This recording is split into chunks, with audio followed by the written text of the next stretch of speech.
Bonjour à tous et bienvenue pour ce nouvel unboxing. Aujourd'hui on va unboxer le Samsung Galaxy J1. Alors ce Samsung Galaxy J1 coûte dans les 56 €, donc c'est relativement peu cher. Pour ceux qui n'ont pas de moyens, tout simplement pour ceux qui leur smartphone est en réparation, comme moi c'était le cas, eh bien j'ai eu ce petit téléphone. Donc c'était mon premier téléphone. Mon père avait son téléphone en réparation, il a acheté celui-là et il me l'a donné, donc il a environ une année. Maintenant il est à ma soeur. Et donc au niveau de la boîte, ici c'est marqué Samsung Galaxy J1. Sur la droite il n'y a rien. Sur la gauche c'est marqué Samsung Galaxy J1. Aussi sur le haut il y a le petit truc pour dire qu'il est scellé. Ici on a tout ce qu'il y a dans les codes barres et tout ce qu'il y a dans la boîte quoi. Et ici à l'arrière on a tout simplement donc marqué Samsung Galaxy J1 Selfie Experience, c'est-à-dire que vous mettez votre main devant le capteur, il me semble, et ça prend une vidéo, une photo, excusez-moi, un selfie quoi. Ici on a la batterie qui est soi-disant longue, donc c'est vrai qu'elle est assez longue, hein. Ici donc vous voyez que c'est petit et arrondi.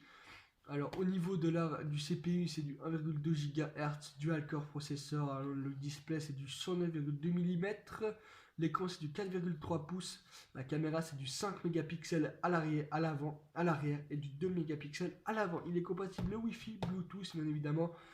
Au niveau des cartes SIM, hein, comme d'habitude parce que c'est censé être un téléphone. Pour une carte SIM, alors on va unboxer tout ça, on va ouvrir la boîte.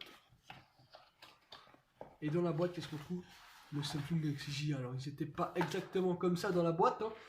Là j'ai enlevé quelques trucs, il n'y a pas tous les trucs qu'il y avait à l'intérieur parce que ça fait un an que je l'ai, ça j'ai remis donc, hein. Vous allez voir le smartphone comme ceci, où il y a tout simplement la petite étiquette qu'on va enlever tout de suite. Et là on va voir mon téléphone avec lequel je filme. Excusez-moi d'avance, on voit mes lumières aussi. Excusez-moi d'avance pour le désagrément quand si vous voyez et aussi des traces de doigts, hein, je peux rien faire. Donc on va poser ça à côté. Ici, on a le câble USB normal vers USB 3, je sais plus comment ça s'appelle, et USB. Ici, on a le chargeur secteur qui n'est pas d'origine, et ça, ce n'est pas d'origine non plus, il me semble. Je ne suis pas sûr à ce niveau-là. Qu'est-ce qu'on a d'autre dans la boîte? On a le mode de prise en main en plusieurs langues. Donc ici, français, anglais, allemand et italien.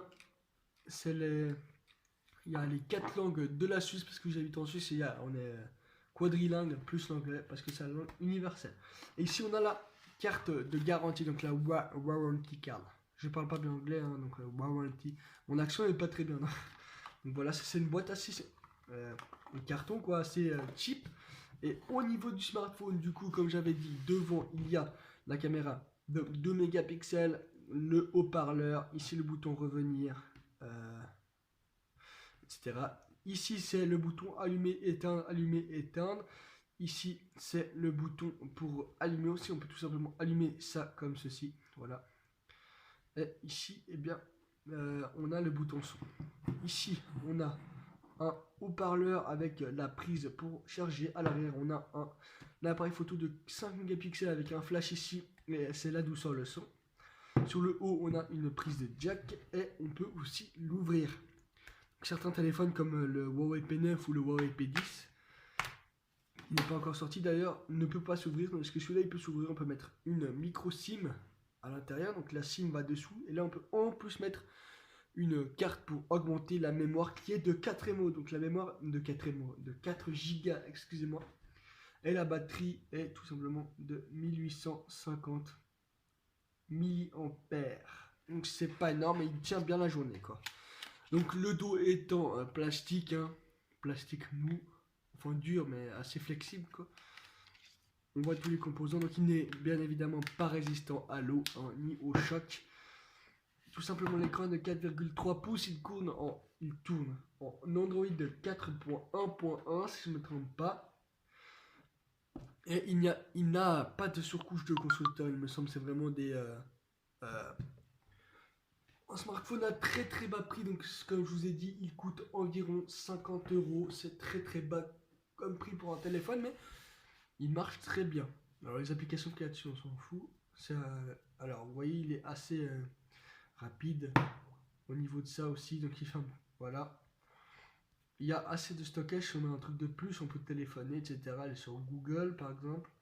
vous êtes sur Google, vous voyez que ça prend quand même pas mal de temps à chercher une page. Par exemple, là, on arrive sur le Nouvelliste. Et ça prend quand même pas mal de temps à charger. Ça, je vous le mens pas. Voilà, on est arrivé dessus. Sur Google. Et ça prend quand même une dizaine de secondes de chargement. Donc, le truc est vraiment pas rapide, hein, tout simplement. Et là, bah, c'est le truc pour enlever les applications. Voilà. Et ça, c'est pour retourner en arrière. Ça aussi. Donc, c'est un bouton cliquable.